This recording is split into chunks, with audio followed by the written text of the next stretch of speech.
almost forgot to record reading the next chapter of The Borrowers. I knew there was something I was forgetting to do. All right. We are on chapter 12, and Arrietty had just written a letter to her Uncle Hendreary. The boy said he would deliver it, but she has to put it underneath a mat. So she wants desperately to find out, are there other borrowers? But it was one thing to write a letter, and quite another to find some means of getting it under the mat. Pod, for several days, could not be persuaded to go borrowing. He was well away on his yearly turnout of storerooms, mending partitions and putting up new shelves. Arrietty usually enjoyed this spring sorting, when half-forgotten treasures became to light, and new uses were discovered for old borrowings. She used to love turning over the scraps of silk or lace, the odd kid gloves, the pencil stubs, the rusty razor blades, the hairpins and the needles, the dried figs, the hazelnuts, the powdery bits of chocolate, and the scarlet stubs of sealing wax. Pod, one year, had made her a hairbrush from a toothbrush, and Homily had made her a small pair of Turkish bloomers from 2 glove fingers for knocking about in the mornings. There were spools and spools of colored silks and cottons, and small variegated balls of odd wool, pen points which Homily used as flower scoops, and bottle stops galore. But this year, Arrietty banged about impatiently, and stole away whenever she dared, to stare through the grating, hoping to see the boy. She now kept the letters always with her, stuffed inside her jersey, and the edges became rubbed. Once he did run past the grating, and she saw his woolen stockings. He was making a chugging noise in his throat, like some kind of engine, and he turned the corner. He let out a piercing woo, woo. It was a train whistle, he told her afterwards. She probably wouldn't know what a train was, right? So he did not hear her call. One evening after dark, she crept away and tried to open the first gate. But swing and tug as she might, she could not budge the pin. Homily, every time she swept the sitting room, would grumble about the carpet. "It may be a curtain and chair job," she would say to Pod, "but it wouldn't take you not a quarter hour with your pen and name tape to fetch me a bit of blotting paper from the desk of the morning room. Anyone would think, looking at this floor, that we lived in a toad hole. No one could call me house-proud," said Homily. "You couldn't be, not with my kind of family. But I do like," she said, "to keep nice things nice." And at last, on the 4th day, Pod gave in. He laid down his hammer, a small electric bell clapper, and said to Arrietty, "Come along." Arrietty was glad to see the morning room. The door, luckily, had been left ajar, and it was fascinating to stand at last in the thick pile of carpet, gazing upward at the shelves and pillars and towering gables of the famous overmantel. So that's where they had lived, she thought, those pleasure-loving creatures, remote and happy and self-sufficient. She imagined the overmantel women, a little tweedy, Homily had described them, with wasp waists and piled Edwardian hair. It probably means it stands really tall. Swinging carelessly outward on the pilasters, lissom and laughing, gazing at themselves on the inset looking-glass which reflected back the tobacco jars, the cut-glass decanters, the bookshelves, and the plush-covered table. She imagined the overmantel men. Fair they were said to be, with long mustaches and nervous, slender hands, smoking and drinking and telling their witty tales. So they had never asked Homily up there. Poor Homily, with her bony nose and never-tidy hair. They would have looked at her strangely, Arrietty thought, with their long, half-laughing eyes, and smiled a little, and humming turned away. And they had lived only on breakfast food, on toast and egg and tiny snips of mushroom, sausage they'd have had, and crispy bacon, and little sips of tea and coffee. Where were they now? Arrietty wondered. Where could such creatures go? Pod had flung his pin so it stuck into the seat of the chair, and was up the leg in a trice, leaning outward on his tape. Then, pulling out the pin, he flung it like a javelin above his head into a fold of curtain. This is the moment, Arrietty thought, and felt for her precious letter. She slipped into the hall. It was darker this time, with the front door closed, and she ran across it with a beating heart. The mat was heavy, but she lifted up the corner and slid the letter under by pushing with her foot. "There," she said, and looked about her. Shadows. Shadows and the ticking clock. She looked across the great plain of floor to where in the distance the stairs mounted. Another world above, she thought. World on world, and shivered slightly.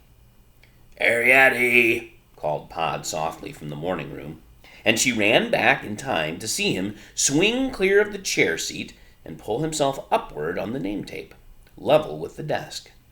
Lightly he came down, feet apart, and she saw him, for safety's sake, twist the name tape lightly round his wrist. "I wanted you to see that," he said, a little breathless. The blotting paper, when he pushed it, floated down quite softly, riding lightly on the air, and lay at last some feet beyond the desk, pink and fresh on the carpet's dingy pile. A blotting paper would have been like a coaster, like something they would put under a drink to catch the perspiration of the drink as it came off. "You start rolling," whispered Pod. "I'll be down." And Arrietty went on her knees and began to roll the blotting paper until it grew too stiff for her to hold. Pod soon finished it off and lashed it with his name tape, through which he ran his hat pin, and together they carried the long cylinder as two house painters would carry a ladder, under the clock and down the hole. Homily hardly thanked them when, panting a little, they dropped the bundle in the passage outside the sitting-room door. She looked alarmed. "Oh, there you are," she said. "Thank goodness. That boy's out again. I just heard Mrs. Driver talking to Crampfurl." "Oh," cried Arrietty. "What did she say?" And Homily glanced sharply at her and saw that she looked pale. Arrietty realized she should have said, "What boy?" It was too late now. "Oh, nothing real bad," Homily went on, as though to reassure her. "It's just a boy they have upstairs. It's nothing at all. But I heard Mrs. Driver say that she'd take a slipper to him, see if he had the mats up once again in the hall." "The mats up in the hall?" echoed Arrietty. "Yes, 3 days running," she said to Crampfurl. "He'd had the mats up in the hall. She could tell she had, she said, by the dust and the way that he'd put 'em back. It was the hall part that worried me, seeing as you and your father—" "What's the matter, Arrietty? There's no call for that sort of face. Come on now, help me move the furniture, and we'll get down the carpet." Now, that means the boy's been looking for the letter under the mats, and hasn't found it because it wasn't there yet, and he's going to get in trouble if he starts moving the mats again, so she's worried he won't look for the letter anymore, and that's why she made that face. Oh dear, thought Arrietty miserably, as she helped her mother empty the matchbox chest of drawers. 3 days running he's looked and nothing there. Well, he'll give up hope now. He'll never look again. That evening she stood for hours on a stool under the chute in their kitchen, pretending she was practicing to get a feeling, when really she was listening to Mrs. Driver's conversation with Crampfurl. All she learned was that Mrs. Driver's feet were killing her, and that it was a pity that she hadn't given in her notice last May, and would Crampfurl have another drop, considering there was more in the cellar than anyone would drink in her lifetime. Her meaning the lady upstairs. Can't remember her name. And if they thought that she was going to clean the first floor windows single-handedly, they'd better think again.